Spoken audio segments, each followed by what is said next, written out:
Hello, friends. Chris Gordon with you, and I'm extremely excited to present the premiere episode of Unsung Heroes. And this episode and a few others are going to be dedicated to the genius of Matthew Bradley. And my first guest in this series is a man I've known for years and who probably knows Matt on so many different levels. I couldn't pick a better co-host with me today than Mr. Chris Warner. Thank you so much, man. And hey, man, it's so great to see you. You too, Chris. Really good to see you. Good to be able to do this from a distance. Yeah, from a distance, because the last time I saw you was in Florida. You're in Bradenton, correct? Yes, that's correct. Still am. Yeah. Doing your solo show, and I brought my my then girlfriend down, and you played as I proposed. True, absolutely, right on stage there. That's correct. Right there, you were so gracious, and which made a lot of sense. We made that trip, long drive. We made that trip because I met my wife at your store at a Top 10 Music in Glen Olden, Pennsylvania. Yes. It was the musicians' hangout. And of course, that's where I met Matt. But I'm going to back up a little bit. I want to tell people about Chris Warner. Don't forget, it's Chris Gordon Warner, just like it's Chris Gordon interviewing Chris Gordon. Don't forget that. I completely forgot it's your middle name. It is, yes. I completely forgot. That's right. You grew up in Drexel Hill. Correct. And graduate of Upper Darby High. That's correct, yeah. Where you studied under the Gordon Ramsay of band directors, Mr. Jim Conti. I did. That's correct. Yes. I could do a whole episode on that guy. Absolutely. He and I are still friends, and he still yells at me. So does he? Well, that's good. That's his nature, though. Hey, remember, to be on time is to be late. To be early is to be on time. Jim Conti. He probably got it from somewhere, but I only know it to be Jim. That is him. Yeah. And I attribute a lot of your musical abilities and discipline to some of his teachings, I'm sure. He was also an earlier teacher that really, not to take anything away from Mr. Conti. I think I still have to call him Mr. Conti. I'm pretty sure. That's what I call him. But there was a guy, and I tried to reach out to his son recently, but I think he passed away, Emil Palasic, who was a guy that, in third grade, he already knew that I liked drums and was playing since I was really young. And he put sticks in my hand and a book and said, "Here's how you read music." And he took me a really long way. He was a good guy. Up through like 7th and 8th grade, he stuck with me. So he was another big influence that kept me going through the years. And people like Jim, and then, obviously people like Matt and a lot of other musicians, and a lot of whom I met through the store or through just other people. But yeah, so a couple names, Emil and Jim Conti, and yeah, there was and Jim and I have a funny history too that we won't get into right now, but that's another kind of a funny story. So, but anyway, we are, we've been good for a while. I've seen him floating in and out of media when I've been home, so it's been cool. Oh, that's awesome. Yeah. So you leave high school and you get into the music scene. How did you meet Matt? How did Matt come into your life? Well, Matt, he got in touch with me, I think, because I started teaching at Top 10 when I was like 17. And he got in touch with me and had me come down to Clayton, New Jersey, to Dave Knight's house. Dave Knight, another great singer. And he just wanted a keyboard player in the band Mask. And I didn't know anything about them. And I just remember showing up to Dave's garage and did a rehearsal with them. They were also trying out drummers. And it just worked out and it clicked and we hit it off. So I don't remember it. I wish I could go back that far and remember exactly like whether he walked into Top 10 or whether I met him. I don't remember exactly where, but that was my first real experience with Matt, was playing with him in Dave's garage or his rehearsal room at the time. And we're going back a lot of years, back to probably, well, I was probably 17, about 86 when I graduated, maybe 87. Okay. And when you went to that initial session, Was Matt presenting songs? I mean, he was always a writer. Was he? He Did he was. have songs that he presented to you? They were written. He gave me songs ahead of time and said, here's these, mask songs, and he gave me half a dozen or 8 songs that him and Dave Knight had put together, and I learned them, and because there was a lot of keyboards on that Matt had played, Oh and wow! Okay. yeah, I'm pretty sure. I mean, there was a lot of keyboards. That's why he needed me, and he had clearly played them. So yeah, I just learned the parts, went in, and it clicked pretty well, and before you knew it, Tyrone Cannon was in the picture, and then that was that. Dream. Yes, Dream Cannon. Cannon. Yes. Yeah. Yes. I saw him just right before quarantine. Okay, good. So you're in this this space with him. When even back that far, was he demoing to the extent that he demoed throughout his career? Was he always demoing stuff on tape? Yeah, shortly after a few rehearsals with those guys, and a few gigs, I think he was living with Dave at the time anyway. They were in his basement recording. I remember recording the second Mask album, so to speak, almost immediately after joining the band. Wow. And so he was always doing that. And even when, things became Sunset Strip, when Matt decided to be lead singer, and then my brother came into the band. Bill Ashton was already with us. Tyrone was there. So we became a just slightly different lineup, and just always demoing, always writing stuff, no matter where he was, whether he was, he lived in a lot of different areas. He moved around a lot, with Dave and my friend Joe. He lived in Joe's apartment for a while, and even at Top 10 for a little while, always demoing, writing constantly. One of the things that is very striking about Matt's process, which is what I want to talk about, is that, because that's something, it's funny you should bring that up. Go ahead. I didn't mean to cut you off. Oh no, it's all good. But I find that he was so kind of ahead of the curve in terms of the way he documented his composing skills, even his production techniques, going back to the 80s. Yeah, ridiculous. I didn't realize it. That was one of the big influences that Matt had on me, aside from this big drumming story that, not a long one, but very important one, changed my whole style of drumming. Wow. But more important, or as important, was the songwriting. Not only was it great songwriting, but I said, how does he do this just in his basement? I mean, he's not in a studio, and he's got drums, and even though it was the time might have been a drum machine, and there's the bass and multiple guitar tracks that sound thick and all these vocals, and how the heck is he doing this? So, I started beating his ear. And also I hung around that second Mask album, that whole recording process. I was there for a lot of it, even when I wasn't doing anything, just hanging around Dave's house, watching what he was doing. And I just began to learn that, wow, this can really be done. I mean, nowadays it's easy. Anybody can just go out, grab a computer, and boom, they're recording. But back then, he was using a cassette deck and just all this bouncing, and yet it still sounded so good. So the techniques and the songwriting, it just changed my whole way of thinking, because I just had the same thing, a little 4-track, and I'd see him upgrade to something. I'd say, I got to get me one of those. And then he'd upgrade to this unit, and I'd say, I got to get one of those too. And I just followed what he did and just learned a whole lot about the whole recording process off of Matt.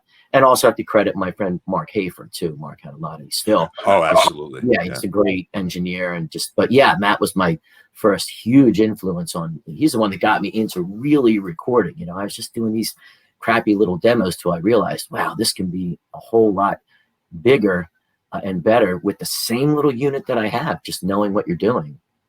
Well, that's the thing. He seemed to be, he seemed to use that process, that recording process, as a compositional tool, a lot like the way Frank Zappa used manuscript paper.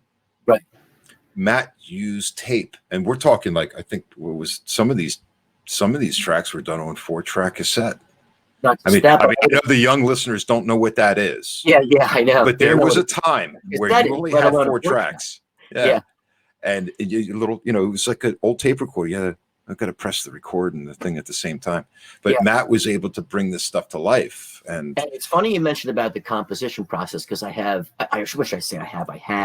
maybe my friend John or Carl still has recordings where there'd be a song a complete production, and 58 seconds in, it's done. It's over. Like, what is going? It was great. What happened? It was over. It's just an idea. But he'd lay an idea down and fully produce it for 58 seconds, and then there'd be another one that's like a minute and 40 seconds, like the verse, chorus, and bridge even, and just done. But so I think he just laid everything down, and he never held back. He always went full on, like, I got this idea, I better lay this down, I better lay that down, even if I don't have a complete song, get it down. And he went all out with the production too.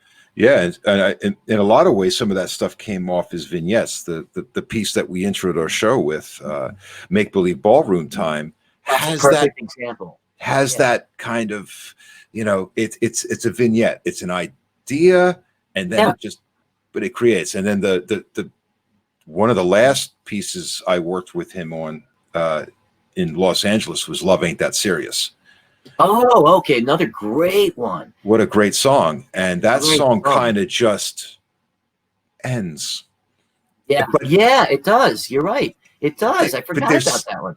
Perfect example. Yeah. It's like, example. And, what a great tune. You don't want it to end either. Yeah, you don't. It's like, give me something else, but it's just, and that was always part of his mystique.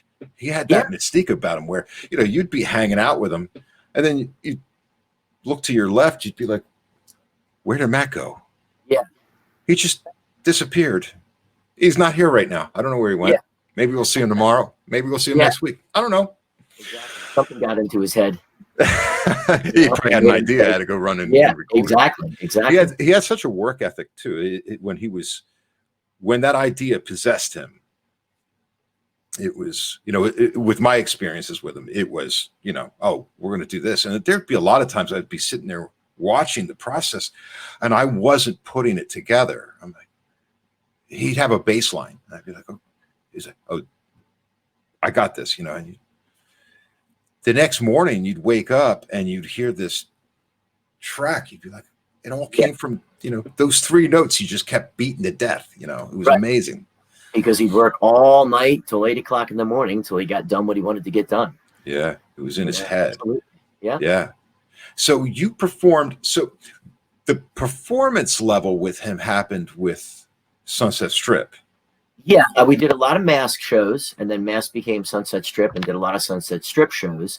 Okay. And then when Puppy Belly, basically him and Doug Taylor, moved back from California, there was a great bass player named Tom Warrington. Fantastic. Oh, I know Tom. I used to teach I don't remember. Tom. He was the bass player. I don't remember why it didn't work out with Tom, or that he might have been in other projects at the time, but they grabbed me, and I wasn't. I really didn't play bass at the time either. I was still. I had the store at the time. I had owned it at the time, but I really wasn't a bass player. And Matt kind of schooled me a little bit, just gave me some information about how to use the fingers right. And he just said, just come out and try it. So him and Doug and me just sat in the rehearsal studio in Cherry Hill, and we just hashed it out. And I just, I kept working on it, getting better and better. And that's another thing. I mean, one of the only reasons I probably play bass, and I'm a lot better now than I was, is because of Matt. He threw that bass in my hand and just said, we need you to do it. The main thing was he needed a vocalist. He needed backup vocals. Right. So that was I don't even think he cared that I couldn't play bass in one of the vocals. But anyway, that was another big thing I kind of forgot about. Yeah, well, he always had so many layers with the vocal layers in his music. Yeah. Oh, he sure did. Yeah, hard to reproduce. Very hard. It was. Yeah. It was up there. I feel very comfortable in saying this. It was up there with Queen harmonies. Yeah, he had some difficult stuff, and I'm not embarrassed to say that to make the whole live show better with Sunset Strip, I used a big giant sampler that had backup vocals on it. So I could sing, Matt could sing, Dream could sing, but with the backups on the harmonies, it just, or the backups on the sampler, it just filled everything. I don't mind saying it. Back in the day, it was like, oh, don't tell anybody you're doing that. Nowadays, who cares? It's all, but I still had to hit them on time, and we had to start, Tyrone had to start the song at the same tempo every time. So, because they were at a certain speed, it was tricky. But, in order to make the overall live sound that much better and get some of those vocals that Matt had in there, it was the only way to do it at the time. There was a show, and I think this was right after the time that Matt had gone full time with Street Talk, that Sunset Strip did a reunion performance at the Red Garter in Clifton Heights. Yes. I was there, and one of my favorite spectacles that happened was, I don't know if it was maybe halfway through the show, but at one point there was 4 or 5 songs that every member rotated every instrument. That's right. Yeah, Dave, I moved to drums, and Dave, I think, went to keyboards, and Tyrone sang, I think, and I think Matt and Bill switched. It's hard to even remember because it was a while ago, but yeah, we did. We switched stuff up, and But it was Matt. impeccable. It was impeccable. It was just as strong as the song before and the song after. You know, it was. I mean, you guys always were this very intense unit, but even when you switched instruments, it was like, no, that's just as good. You know, it was that moment where you're kind of like. I mean, it was practice. Not like we never did it. I mean, we rehearsed it for sure, but still, yeah, that's. Rehearsed. But it's definitely one of those. Fuck these guys. I'm done. You know what? My guitar's a coffee table. I'm getting my back. And I think that there, as a showman, there was part of that. There was that, like, you know, there was, and the tongue was always in the cheek. There was always a tongue-in-cheek thing. Yes. You know, yes. Like, you know, we're going to do this because we can. Yeah. You know, it was great. It was I don't know if that's the same night. It might have been, but there was a night, I think it might have been that night. You would know that we also, we played street hockey right in the middle of our set, right on stage until somebody scored a goal. And the owner was not thrilled. He didn't know what the hell was going on. But yeah, we just broke out sticks, a goal. I manned the net, and the 4 of them tried to, 4 of them tried to score on me until it happened. So crazy. Now, whose idea was that?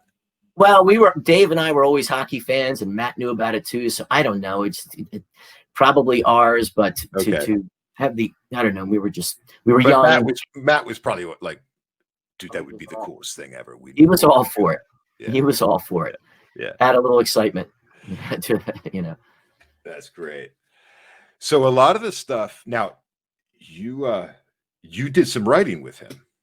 Yeah, I did. Yeah. I would even during the process of not so much I threw a tune or two at him for the second Mask album. I think we only used one of them, but I started throwing him a lot more ideas. So did my brother Dave, and so he would take basic ideas. I started to get a little bit better at recording, so I could give him what I had. He could just add to it, and he would take it to, well, like you said earlier, kind of take it to the next level, really produce it, and take a simple idea and take it that much further. And every once in a while, I'd throw him a complete song, and he would just add some nice guitar and of course the vocals. And we worked on a lot of tunes together. Absolutely.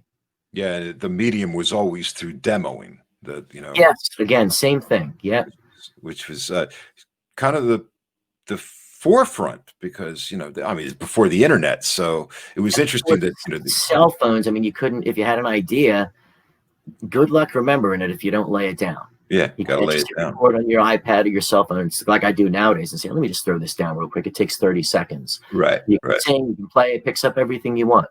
Back then it was, you better lay it down or you're never going to remember it. So Matt comes to work for you at Top 10 as he was educated in electronic repair, went to University of Michigan, or was it Michigan State? University of Michigan, I think. Wow. And he also done the local Marple Newtown school called RETS, the electronics school. So he was pretty skilled. Yeah. So he came over and was able to do amp repairs and stuff like that. And he was good. And, he was a friend. He was cheap. He made some money. He helped out a lot of people. And he was also great with the guitar repairs and stuff like that. Yeah. So yeah, absolutely. And then, but he was also teaching for a while, because that's how I got my gig with you. When I started working with you, he had enconced himself with the business of getting signed and doing the thing. And he had recommended me for Michael Lankow. That's correct. Mike Lankow. And that's how my relationship with Matt began. And then I took over for him. Mm-hmm. And I remember another amazing aspect about Matt was when he had something in his head, it was going to get done. And he basically brokered the record deal with Shrapnel Records on your phone at Top 10. And I was sitting in the lesson room when he was doing this, and he's got this record label owner Yeah. talking, and Matt's looking over at me, and he's shaking his head with it. He's got the phone out here, and then he just interrupts him. He's like, "Hey, Mr. Varney, enough. Are you signing this or you're not? I don't really need to listen to this. What are we doing?" A month later, they got a deal. It was Yeah. done. Yeah, they were leaving for California. That's correct. And then I remember I was at your store. Oh, there's so many store stories. They really are. And the phone rings, and of course I answer it because I used to show up. Used to come in a little after 12. Yeah. So Well, I mean, I was scheduled to open at noon, but as my friend Greg used to say to me all the time, listen, I'll be over at 2:15 just after you open. just after you. Yeah, you're right. So let's say a little after 12 would be right. Well, it was a Saturday, so I was teaching, and the phone rings, and I top 10 music. It's Matt Bradley. He goes, "Are you as good as Hafer yet?" And I'm like, "No." And he goes, "Doesn't matter. You're flying to LA. I got my own deal. We're doing this thing." So that was my beginning of my life with him in that regard. Right. But so as he taught for you and continued to write, how did the studio in the basement of Top 10, the infamous studio, which I enjoyed many hours in many ways, how did that come about? Was that Matt's idea or was that yours? It was Matt's. I think Matt first brought his 4-track in there. Again, that basement was literally like a dirt floor. There was concrete, but the flooding back down there had been so bad from when Steve owned it. And he didn't do anything down there except store a couple things. And, right. It wasn't much use to him. So, I mean, it was still like a dirt floor.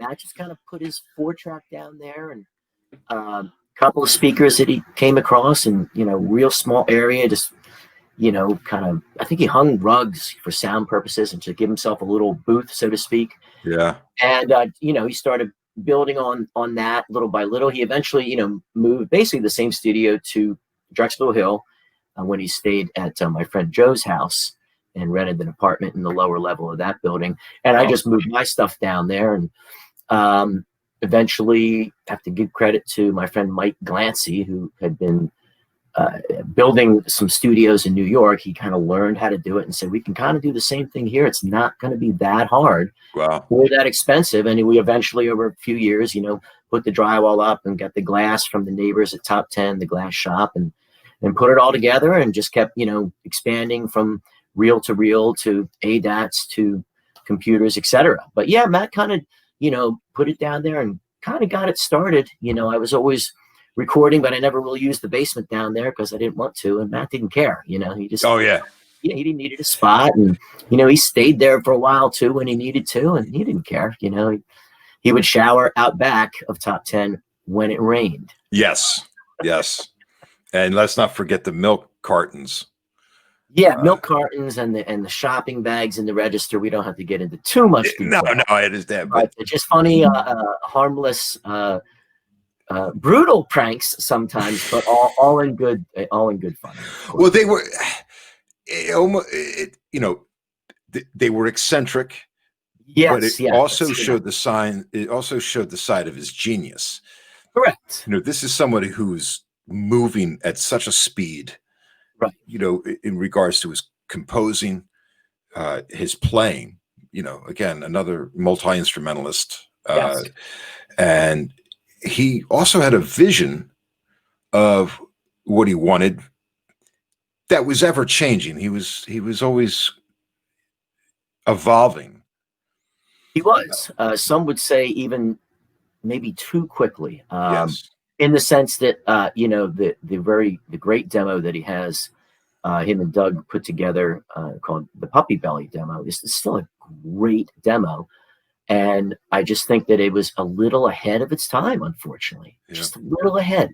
It was 80s metal and 90s grunge, and that's when he put that out. And it was just brilliant and just too brilliant to get him right where he needed to be, Well, even the material I initially worked on him with in LA back in 91, that material was ahead of his, and the label said that to him. The label's like, we don't really know what to do with this. I think you're right about that. Yeah, Yeah. I remember him telling me exactly that. That's correct. It was just too much. And I remember he defended it. You know, I remember when A&M, an A&R rep from A&M started making suggestions. You know, you're going to make musical, an A&R rep's going to make some musical suggestions to Matt Bradley.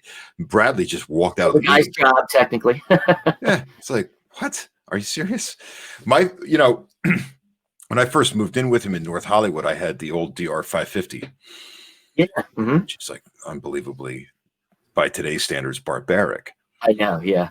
But Matt came into my room one night and, he was kind of looking at that thing and he's like, I bet I can make those pads touch sensitive. Because they weren't the touch sensitive pads. The 770 kind of was, but, So he opens the thing up and he's toying with this to the point where I fall asleep. Right. And I pass out and I wake up in the morning with a headset on my head with this insane drum pattern going on. Right. With all this touch sensitive, it sounds like a jazz drummer, real dynamic. Yeah. Get up. And it's the 550. He had recalibrated every pad. Like, who spends the night doing that? Just because, you know what, you might get something out of this. I'm going to recalibrate every pad in the DR 550. And don't tell me you weren't still a little bit nervous when he started taking the screwdriver to the thing and taking it apart. Oh man, you had to be a little bit nervous. No, he would interrupt a rehearsal and go, "Give me a minute," and he would, just start taking stuff apart. Yeah. And just, a lot of crazy things that he would do in that regard as well. Yeah, absolutely. So so you've worked with Matt, professionally as a band member. Correct. You were an employer of him as well. Yeah. What was Matt like to you on personal stuff? Just hanging out, was Matt that guy where he could? I can describe it. And funny, I never really thought about it this way till you just said that. Because he was a little bit older than me. He definitely was sort of a musical big brother, I would say. Because always real cool to hang out with and fun, and he loved coming over to my parents' place in Drexel Hill, and of course hanging at Top 10.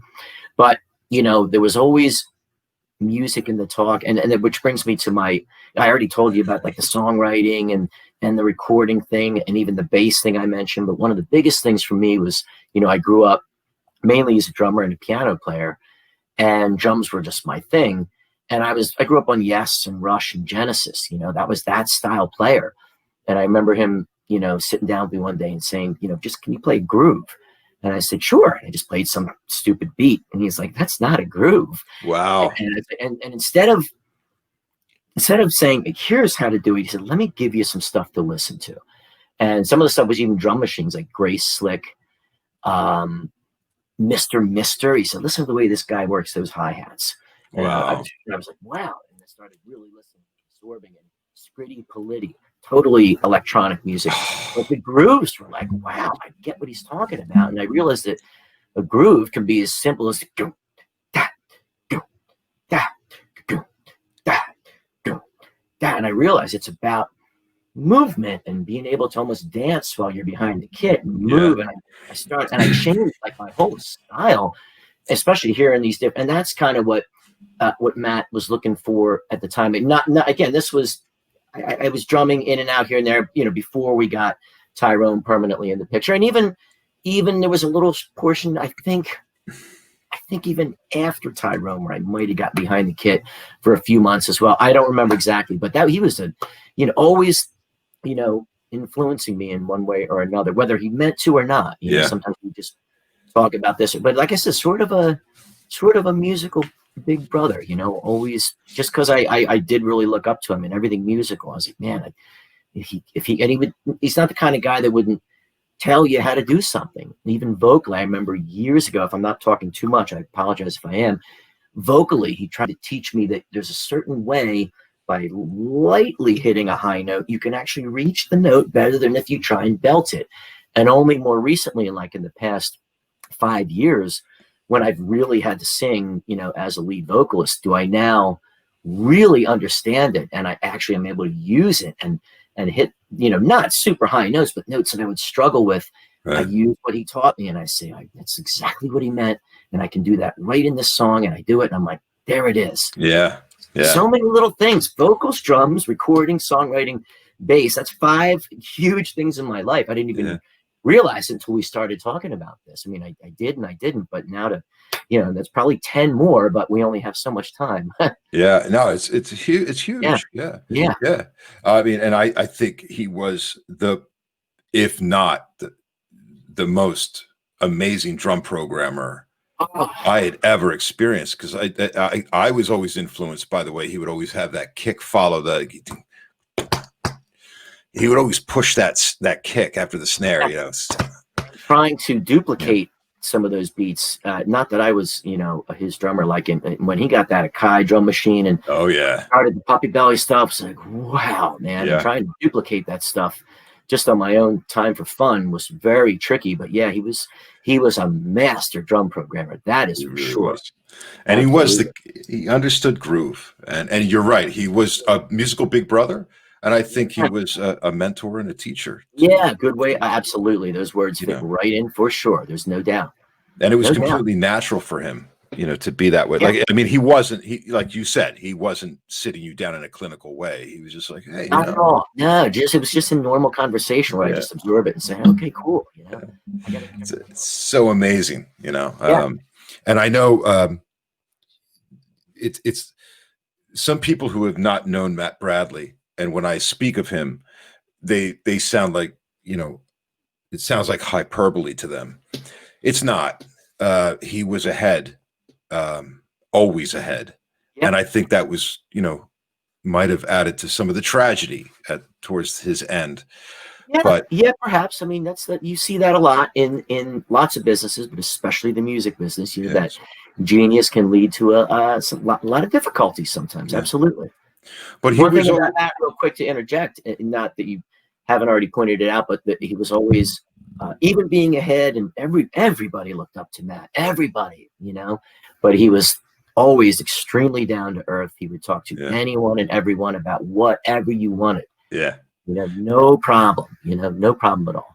Yeah, he was always very present and very intense. But no attitude, or always willing to talk about what real good about that. Yeah, he was a fantastic man.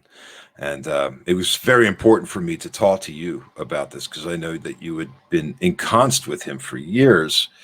And I know that you have a lot of knowledge, so much so that I think there's probably going to be a part 2 to this with you, because there's so many things that I think are also educational.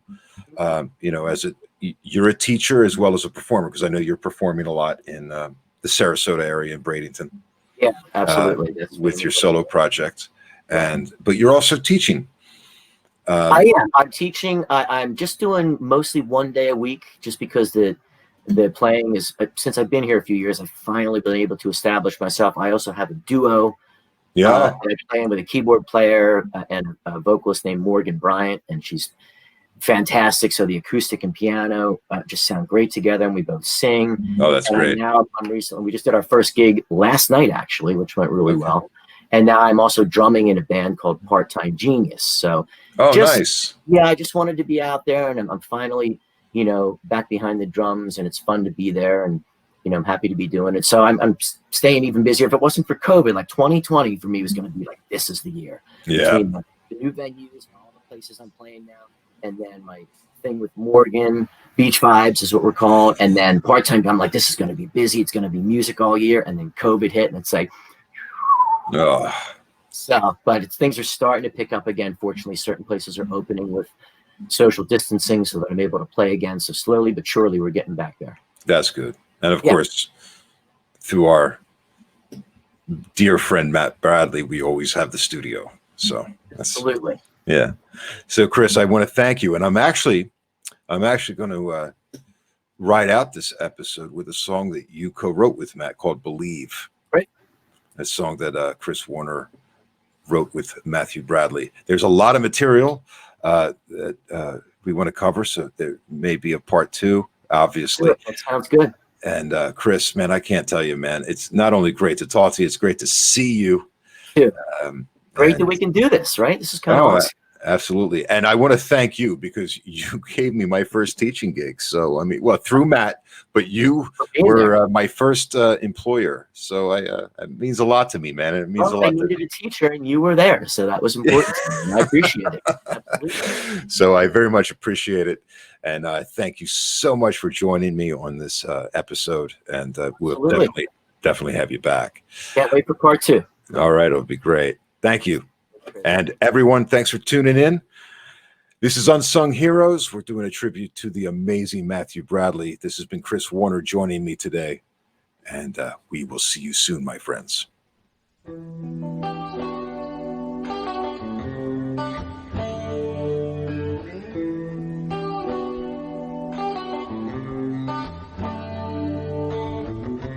I know that you feel the same, but I've forgotten that somehow.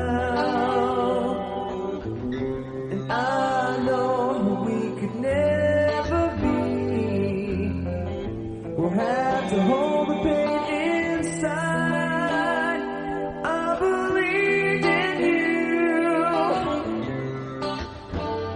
and you believed in me. But that's not enough, oh, to keep us together.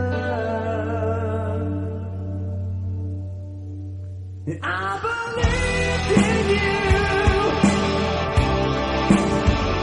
and you believed in me.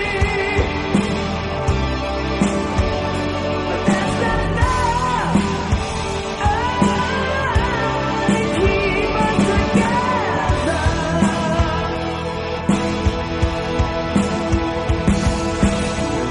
I look back to all the times we shared together.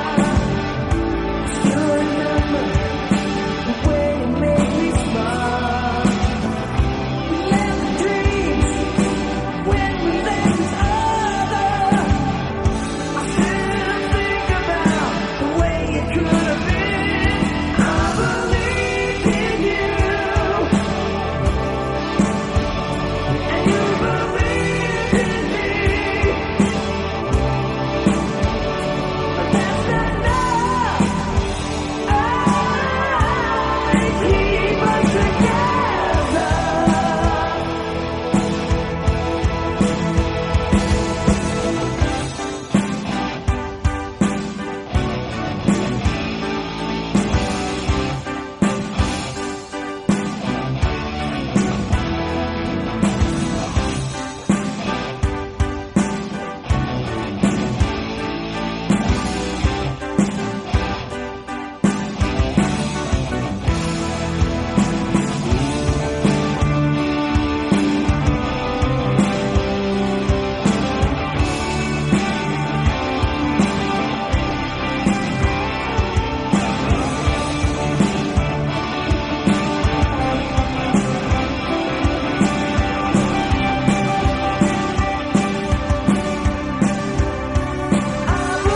believed in you,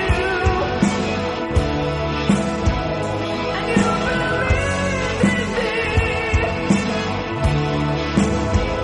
But that's not enough, no, to keep us together.